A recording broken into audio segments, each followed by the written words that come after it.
मैं सत्यम मिश्रा आप सभी का टेक्स्ट लर्नर्स के यूट्यूब चैनल पे स्वागत और अभिनंदन करता हूं। दोस्तों आज मैं आप सभी के लिए ये कह सकते हैं कि बिहार 7th फेज की जो शिक्षक बहाली होने वाली है, या कह सकते हैं कि बिहार में जो सुपर टेट होने वाला है उसका हिंदी का प्रैक्टिस सेट नंबर 3 लेके आया हूं दोस्तों, जो कि आपके एग्जाम के दृष्टि से अति महत्वपूर्ण है। ठीक है, चलिए स्टार्ट करते हैं आज की क्लास का पहला प्रश्न। यहाँ पे दोस्तों पहला प्रश्न आप देख पा रहे होंगे। पहला प्रश्न क्या है, संकर शब्द किसे कहते हैं? संकर शब्द जो होता है वो किसे कहा जाता है? ग्रामीण भाषा के शब्द को, संस्कृत भाषा के शब्द को, ग्रामीण व संस्कृत भाषा के कुछ विशेष शब्दों को, या दोनों भाषा के शब्दों से मिलकर बना शब्द? संकर शब्द ऐसा शब्द जो दो भाषाओं के से मिलकर बना हो वो क्या कहलाता है? संकर शब्द कहलाता है। ठीक है, जैसे रेलगाड़ी हुआ। ठीक है, ये सब क्या होते हैं दोस्तों? संकर शब्द होते हैं। और जैसे तत्सम, जैसे कभी कभी पूछ लेता है कि तत्सम शब्द क्या होता है? ऐसे शब्द जो संस्कृत से आए और जो का त्यों रह गए वो क्या कहलाते हैं? तत्सम शब्द कहलाते हैं। ठीक है, और तद्भव क्या कहलाता है? तद्भव ऐसे शब्द जो संस्कृत भाषा से आए और हिंदी के रूप में प्रचलित हो गए वो क्या कहलाते हैं? तद्भव शब्द कहलाते हैं। चलिए दोस्तों अगले प्रश्न पे, प्रश्न संख्या 2 है। उपचारात्मक शिक्षण की सफलता निर्भर करती है समय व अवधि पर, भाषिक नियमों के ज्ञान पर, उपचारात्मक शिक्षण की सामग्री पर, समस्याओं के कारण की सही पहचान पर। तो उपचारात्मक शिक्षण की सफलता दोस्तों किस पर निर्भर करती है? कि बच्चा जो है अगर उसकी कमियों को पहचान के उसका निदान किया जाए दोस्तों, ठीक है, उसका निदान किया जाए तो वही क्या कहलाता है? आपका उपचारात्मक शिक्षण की सफलता कहलाती है। कि बच्चों की समस्याओं को सही से पहचान लेना और उसमें सुधार करना ही उपचारात्मक शिक्षण की सफलता बतलाती है। चलिए अगले प्रश्न, प्रश्न संख्या 3 है। प्रमुख भाषाई कौशल के अंतर्गत, कौशल नहीं कौशल के अंतर्गत इनमें से कौन एक नहीं आता है? प्रमुख भाषाई कौशल कौन कौन से होते हैं दोस्तों? सुनना, बोलना, लिखना और पढ़ना। कौन सा होता है? सुनना, बोलना। भाषाई कौशल जो होते हैं मुख्यतः 4 प्रकार के होते हैं। सुनना, बोलना, पढ़ना और लिखना होता है। तो कह रहा है कि इसमें से कौन सा नहीं था? सुनना होता है, बोलना भी होता है, लिखना भी होता है, लेकिन हंसना जो है वो भाषाई कौशल के अंतर्गत नहीं आता है। तो इस प्रश्न का राइट जवाब ऑप्शन नंबर 3 होगा। चलिए अगले प्रश्न पे, प्रश्न संख्या 4 है दोस्तों। नाटक शिक्षण में कक्षा अभिनय प्रणाली के प्रयोग से, नाटक शिक्षण में कक्षा अभिनय प्रणाली के प्रयोग से क्या होता है? शिक्षक एवं बच्चों का समय व्यर्थ होता है, पात्रानुसार बच्चों द्वारा अभिनय से सीखने की प्रक्रिया में तेजी आती है, बच्चों पर विपरीत प्रभाव पड़ता है, इनमें से कोई नहीं। तो नाटक शिक्षण में कक्षा अभिनय प्रणाली से दोस्तों ये होता है कि बच्चा जो होता है वो पात्रानुसार बच्चों द्वारा अभिनय से वो बच्चा जो होता है उत्साहित रहता है और उसमें जो सीखने की प्रक्रिया होती है बहुत ही क्या होती है? तेज गति से होती है। तो इस प्रश्न का राइट जवाब दोस्तों क्या हो जाएगा? ऑप्शन नंबर 2 हो जाएगा। बच्चा जो दोस्तों किसी पात्र के रूप में अगर कार्य करेगा तो उसके जो सीखने की क्षमता होगी या उसकी प्रक्रिया होगी अभिनय करने की वो बहुत ही तेज हो जाएगी। ठीक है, चलिए अगले प्रश्न, प्रश्न संख्या 5 है कि तुलसीदास रचना की रचनाकार कौन है? तुलसीदास रचना है दोस्तों और इसके रचनाकार के बारे में पूछ रहा है। केशवदास, महादेवी वर्मा, डॉक्टर रामविलास शर्मा, सूर्यकांत त्रिपाठी निराला। तो तुलसीदास रचना के रचनाकार कौन है?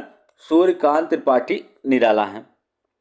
चलिए अगले प्रश्न, प्रश्न संख्या 6 है कि जब कोई बच्चा परीक्षा में असफल होता है तो इसका कारण क्या है? जब कोई बच्चा जो है वो परीक्षा में असफल हो जाता है तो इसका कारण क्या है? प्रश्न ऑप्शन है, बच्चों ने उत्तर अच्छी तरीके से याद नहीं किया, अभिभावक असफल हो गए, उन्हें बच्चे के लिए अतिरिक्त कक्षा या ट्यूशन का प्रावधान करना चाहिए था, बच्चा विद्यालय में पढ़ने के योग्य नहीं है, यह प्रणाली की असफलता है। दोस्तों अगर बता दें कि बच्चा जो है अगर वो मानसिक रूप से सही है, बच्चे का जो मानसिक स्तर है वो सही है, बच्चा एकदम सही ठीक ठाक से पढ़ पा रहा है, तो इसका मतलब अगर बच्चा फेल हो जाता है तो बच्चे की कमी नहीं है, बल्कि जहाँ पे वह पढ़ाई कर रहा है दोस्तों, उस संस्था या उस प्रणाली की सफलता है जिस तरीके से उसको वहाँ पे अब पढ़ाया जा रहा है। तो इस प्रश्न का राइट जवाब ऑप्शन नंबर 4 होगा। चलिए अगले प्रश्न, प्रश्न संख्या 7 है कि वस्तुनिष्ठ प्रश्नों की उपयोगिता का प्रमुख कारण क्या है? रटाई से मुक्ति, पाठ्यक्रम व्याप्ति, निष्पक्ष मूल्यांकन, विद्यार्थियों का हित। तो वस्तुनिष्ठ प्रश्नों की विशेषता ये होती है दोस्तों कि इसका जवाब आपको सही या गलत में देना होता है। तो इसकी उपयोगिता का प्रमुख कारण है कि इसमें निष्पक्ष मूल्यांकन होता है, इसमें पक्षपात की कोई भी संभावना नहीं होती है। ठीक है, तो इसमें क्या होता है, निष्पक्ष मूल्यांकन होता है। चलिए अगले प्रश्न, प्रश्न संख्या 8 है कि लड़का पेड़ से गिरा, लड़का पेड़ से गिरा में कौन सा कारक है? कारक दोस्तों आप सभी को पता है कि कारकों की संख्या कितनी होती है, 8 होती है। कर्ता, कर्ता, कर्म, करण, संप्रदान, अपादान, अधिकरण, संबोधन, ये सभी क्या होते हैं दोस्तों, आपके कारक होते हैं। और इसमें पूछ रहा है कि लड़का पेड़ से गिरा, और जहाँ पे अलगाव का बोध हो जाए, जहाँ पे अलगाव का बोध हो, अलगाव का बोध, वहाँ पे क्या होता है, अपादान कारक होता है दोस्तों। ठीक है, तो इस प्रश्न का राइट जवाब क्या हो जाएगा, ऑप्शन नंबर फर्स्ट इसका राइट होगा।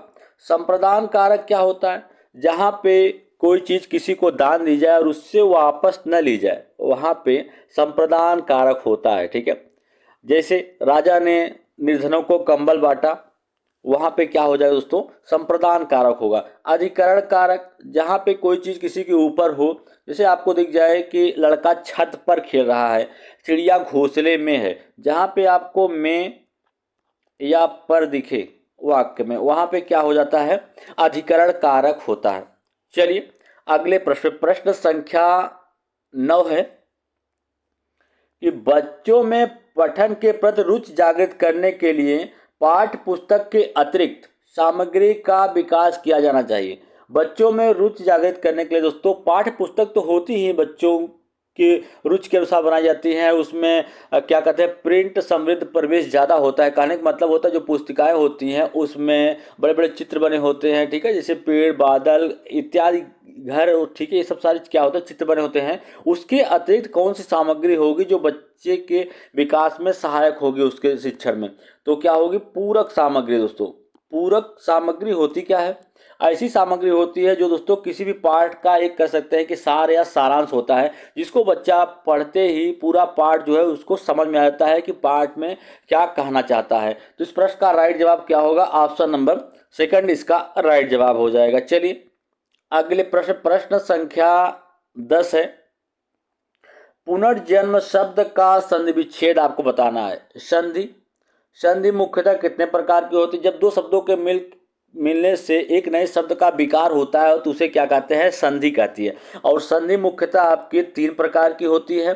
कौन कौन सी, स्वर संधि, व्यंजन संधि, और क्या होता है, विसर्ग संधि। संधि दोस्तों मुख्यतः 3 प्रकार की होती है, स्वर, व्यंजन और विसर्ग। जब स्वर के बाद स्वर के मेल होने से एक नए शब्द का विकार हो तो वहाँ पे क्या होता है, स्वर संधि होती है। ठीक है, और जब व्यंजन के बाद स्वर या व्यंजन आए तो वहाँ पे व्यंजन संधि, और जब विसर्ग के बाद स्वर या व्यंजन आए और उनके मेल से एक नए शब्द का निर्माण हो तो वहाँ पे क्या हो जाता है, विसर्ग संधि होती है। तो इस प्रकार दोस्तों सभी पता चल गया कि संधि मुख्यतः 3 प्रकार के, स्वर, व्यंजन और विसर्ग होती है। और यहाँ पे पूछ रहा है कि पुनर्जन्म शब्द दिया गया, इसका संधि विच्छेद पूछ रहा है। तो दोस्तों आपको बता दें कि पुनर्जन्म का संधि विच्छेद क्या होगा, पुनः प्लस जन्म होगा। तो आप देखते ही आप बता देंगे दोस्तों कि यहाँ पे किसका प्रयोग हुआ है, विसर्ग संधि का यूज हुआ है। ठीक है, चलिए अगले प्रश्न पे चलते हैं। प्रश्न संख्या 11 है, लिखने की क्षमता का विकास बोलने, सुनने और पढ़ने की क्षमता की संगति में होना चाहिए, यह विचार कैसा है? लिखने की क्षमता का विकास जो है बोलने, सुनने और पढ़ने की क्षमता के संगति में होना चाहिए, विचार कैसा है? पूर्णतः असत्य है, पूर्णतः सत्य है, आंशिक रूप से सत्य है, या पूर्णतः निराधार है? तो ये जो कथन दिया गया दोस्तों, कह दें आपको कि कथन क्या है, पूर्णतः क्या है, पूर्णतः सत्य है। तो इस प्रश्न का राइट जवाब क्या हो जाएगा? ऑप्शन नंबर सेकंड इसका राइट जवाब होगा। चलिए अगले प्रश्न संख्या 12 है कि नर्सरी कक्षा में शुरू करने के लिए सबसे अच्छा प्रथम प्रसंग कौन सा होना चाहिए? नर्सरी कक्षा में शुरू करने के लिए सबसे अच्छा प्रथम प्रसंग कौन सा होना चाहिए? मेरा पड़ोस, मेरा विद्यालय, मेरा परिवार, मेरा सबसे अच्छा मित्र। दोस्तों आपको बता दें कि नर्सरी कक्षा में शुरुआत करेंगे, जब बच्चा छोटा होता है तो उसे अपने विद्यालय, पास पड़ोस का कोई ज्ञान नहीं होता है, ठीक है, लेकिन उसको अपने परिवार के बारे में दोस्तों जानकारी, माता कौन है, पिता कौन है, ठीक है, ये सारी चीज़ें की जानकारी उसे होती है। तो नर्सरी कक्षा में शुरू करने के सबसे अच्छा प्रसंग जो होता है क्या होता है? मेरा परिवार होता है। इस प्रश्न का राइट जवाब ऑप्शन नंबर फर्स्ट होता है, परिवार। और बच्चे की फर्स्ट माता ही उसका गुरु होती हैं। चलिए अगले प्रश्न संख्या 13 है दोस्तों। कह रहा है कि प्रतिभाशाली छात्र होते हैं, प्रतिभाशाली छात्र कैसे होते हैं? ऐसे छात्र जिनकी आईक्यू जो होती है 140 के ऊपर होती है, और ऐसे बच्चे जो होते हैं बहुमुखी होते हैं, और ये क्या होते हैं कि ये अपने निर्णय में स्वतंत्र होते हैं, ठीक है, कैसे होते हैं? अपने निर्णय में स्वतंत्र होते हैं। तो इस प्रश्न का राइट जवाब क्या हो जाएगा? ऑप्शन नंबर फर्स्ट हो जाएगा कि अपने निर्णय में क्या होते हैं? स्वतंत्र होते हैं। चलिए आगे चलते हैं। प्रश्न संख्या 14 है कि एक भाषा शिक्षक के लिए सर्वाधिक महत्वपूर्ण क्या है? एक भाषा शिक्षक के लिए सर्वाधिक महत्वपूर्ण क्या है? अगर कोई एक भाषा का शिक्षक है, जैसे हिंदी का शिक्षक है या इंग्लिश, संस्कृत, उर्दू, किसी भी अगर भाषा का एक शिक्षक है, तो उसका सबसे महत्वपूर्ण कार्य होता है कि बच्चे को भाषा के प्रयोग के विभिन्न अवसर प्रदान करना चाहिए, ताकि जो बच्चा है अपनी भाषा की जो बारीकियां हैं उसको भी समझ सके। और भाषा में दोस्तों जितना ज़्यादा उसको अवसर मौका देंगे उतने अच्छे तरीके से वो भाषा को सीखेगा। और शिक्षक को चाहिए बच्चा जहाँ पे कोई गलती कर रहा है उसमें सुधार करना चाहिए, धीरे धीरे सुधार करना चाहिए, लेकिन उसको उस चीज़ का खुद, जैसे बच्चा कोई चीज़ उच्चारण करने में गलती कर रहा है तो शिक्षक को उस चीज़ का उच्चारण स्वयं करके उसको प्रेजेंट करना चाहिए, ताकि बच्चा जो है उस चीज़ को समझ सके और बच्चे को भाषा प्रयोग के अधिक से अधिक अवसर प्रदान करना चाहिए। तो इस प्रश्न का राइट जवाब क्या होगा कि भाषा की पाठ्यपुस्तक, भाषा का आकलन, बच्चों को भाषा प्रयोग के अवसर उपलब्ध कराना, भाषा की त्रुटियों के प्रति कठोर रवैया। तो आपको बता दें कि कठोर रवैया से कुछ नहीं होता, बच्चों के साथ दबाव से कोई कार्य नहीं करवाया जाता, ठीक है, या तो उन्हें न तो डराया जाए न तो धमकाया जाए, ये बाल जो मनोविज्ञान है उसके खिलाफ है, ठीक है। तो इस प्रश्न का राइट जवाब क्या होगा? ऑप्शन नंबर थर्ड इसका राइट जवाब हो जाएगा। चलिए अगले प्रश्न संख्या 15 है कि भाषा की कक्षा में एक शिक्षक बच्चों से क्या अपेक्षा करता है? भाषा की कोई कक्षा है उसमें एक शिक्षक जो है बच्चों से क्या अपेक्षा करता है, मतलब क्या उम्मीद करता है? ऑप्शन है कि बच्चे सवालों के बधे बधान जवाब दें, संस्कृत निष्ठ भाषा में ही जवाब दें, बच्चे अपनी मातृभाषा का बिल्कुल भी प्रयोग न करें, बच्चे सवालों के बधे बधाए जवाब न दें।